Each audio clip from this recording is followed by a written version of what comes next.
నంద్యాల జిల్లా ఆళ్లగడ్డ పట్టణ సమీపంలో గల ఆల్ఫా ఇంజనీరింగ్ కళాశాల సమీపంలో ఘోర రోడ్డు ప్రమాదం జరిగింది. 2 ప్రైవేటు ట్రావెల్ బస్సులు ఒకదానికొకటి ఢీకొని 3 మృతి చెందగా 26 మంది గాయపడ్డారు. తిరుపతి నుంచి హైదరాబాద్ కు వెళ్తున్న Jagan travels bus, Srikrishna travels bus ఢీకొన్నాయి. జగన్ ట్రావెల్స్ బస్సులో ఒకరు, శ్రీకృష్ణ ట్రావెల్ బస్సులో ఇద్దరు అక్కడికక్కడే మృతి చెందారు. బస్సులో ఇరుక్కున్న మృతదేహాలను పోలీసులు బయటకు తీస్తున్నారు. గాయపడిన 26 మందిని 3 అంబులెన్స్లలో ఆళ్లగడ్డ ప్రభుత్వ ఆసుపత్రికి తరలించారు.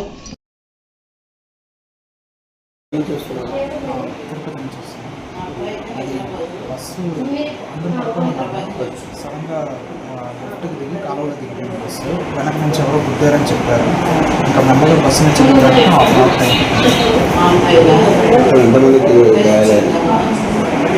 బస్సులో ఉన్న అందరికీ వెళ్ళింది. నాకు తెలిసి 3 చనిపోయారని చెప్పారు. శ్రీకృష్ణ ట్రావెల్స్ బస్సు కనిపిస్తుంది అక్కడ. బస్సు టోటల్ చాలా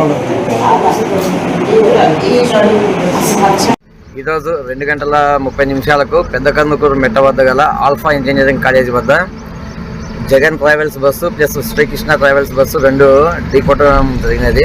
దీంట్లో 3 చనిపోవడం జరిగినది. 26 మందికి గాయాలైనాయి. 26 మందిలో 2కి సివియర్గా ఉంది. మిగతా 24 మందికి చిన్న చిన్న గాయాలైనాయి. వీళ్ళందరినీ ఆళ్లగడ్డ గవర్నమెంట్ హాస్పిటల్కి పంపడం జరిగినది. అక్కడి నుంచి నంద్యాల ప్రభుత్వ ఆసుపత్రికి పంపించేసి చికిత్స చేయడం జరుగుతున్నది.